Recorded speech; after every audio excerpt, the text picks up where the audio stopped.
after doing Koh Samui in April, I sort of made a quick decision to race Cairns. I think it was 8 weeks later, and it was sort of throwing myself a bit in the deep end a bit. I probably hadn't completely done an Ironman, had time for an Ironman block, and so went into Cairns a little underprepared. I'd actually had some illness, but thought I'll just give it a go. And obviously that day turned out perfectly and walked away with the win. So after doing that, I was still in the mind frame, if Kona happens with the points, I'll take it, but I'm not going to chase it.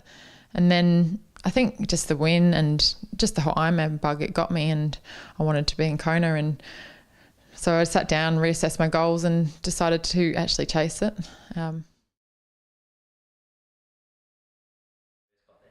Yeah, absolutely. I hadn't been to the island before, not as a spectator or anything. So got off the island, already had this sort of excitement, and then the heat and humidity hits you getting off the plane.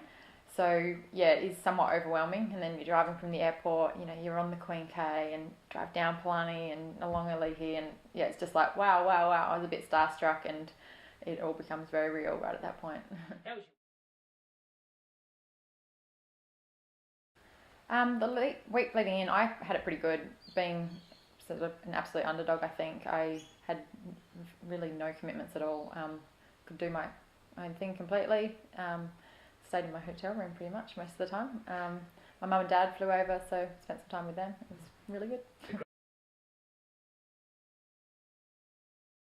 You say that because I guess the other two I flew in late, like a couple of days before, and didn't have that time to get bored, but this one I definitely did. I was in Kona 4 weeks before, and then race week had no commitments, tapering so much, sitting around. I definitely got bored, and yeah, I had my best race over the 3 Ironmans. Did you feel that was coming, the form was coming? I mean, you get that taper period where you're sluggish and all that kind of thing. Did you feel though that it was going to be a good day? Yeah, I did actually. I was confident in my form.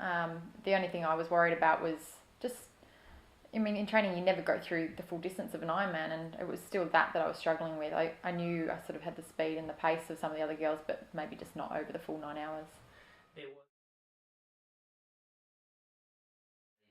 Yeah, lack of psychology, I think. Just total, my mind was not switched on. It was the last, I think, 20 or 30k in the bike, and I'm hot, I'm hurting, and probably a little bit delirious. And the bottle that I ended up throwing, it was one of those really squeezable, sort of crushable bottles, and I poured it all over myself, and it was empty and sort of out of shape. And before I'd even thought what I was doing, I was like, that's not going to go in my bottle cage, it's not going to fit, and just threw it. And I don't know if it was a lot of you going through the aid stations, you grab those ones, you squirt them on yourself and you throw them. So I was kind of in that motion, but it wasn't in an aid station. And it's just so stupid. And the minute it left my hand, I was like, those cartoons, like, ah. And there's Marshall right there. I'm like, what have I done? I'm like, I'm sorry. Couldn't go Matrix and get it back or something, yeah. Oh, anyway, so yeah, got the red card and spent the last 25k riding into town going, what have I done? That's the most costly 4 minutes of my life. So getting into T2, standing there for the 4 minutes, watching the girls run by was kind of hard to take, but there wasn't much I could do apart from stretch. I didn't have any food or drinks with me. I didn't have my shoes or anything at that point. So it's just try and stay calm and focus and, okay, I've done what I've done. Don't make it any worse by getting upset at myself about it. So apart from, watching the clock count down, get to the 4 minutes and try and sprint out and then realise, oh no, that's not going to happen. Got the Ironman legs and shuffle back out. But yeah, just try and put it out of my head and forget about it.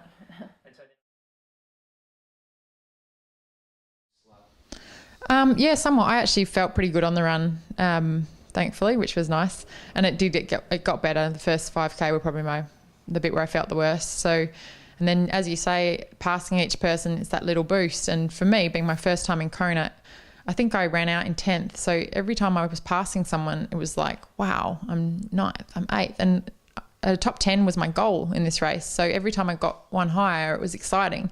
And definitely that adrenaline spurred me on. So yeah, and once I reached 3rd, I was almost just like, do not screw this up.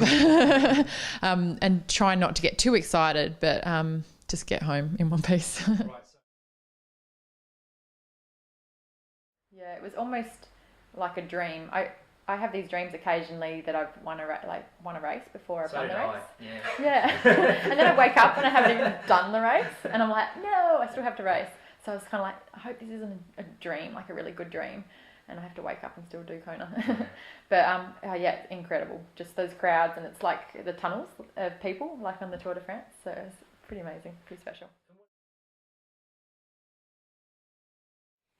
Yeah, I think I'm still learning what it all means. I probably hadn't considered that I would get a top 3, and so I'm still learning. I'm speaking to new sponsors and things like that for the future, and yeah, I guess the media from the last couple of weeks. I'm still learning how to deal with that.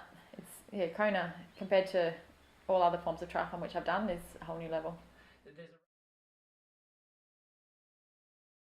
Yeah, absolutely.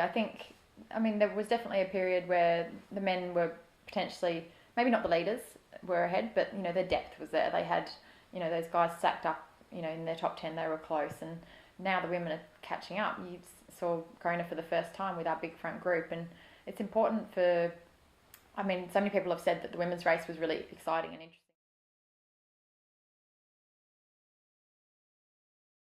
I'd like to say, please respect us and give us our own race.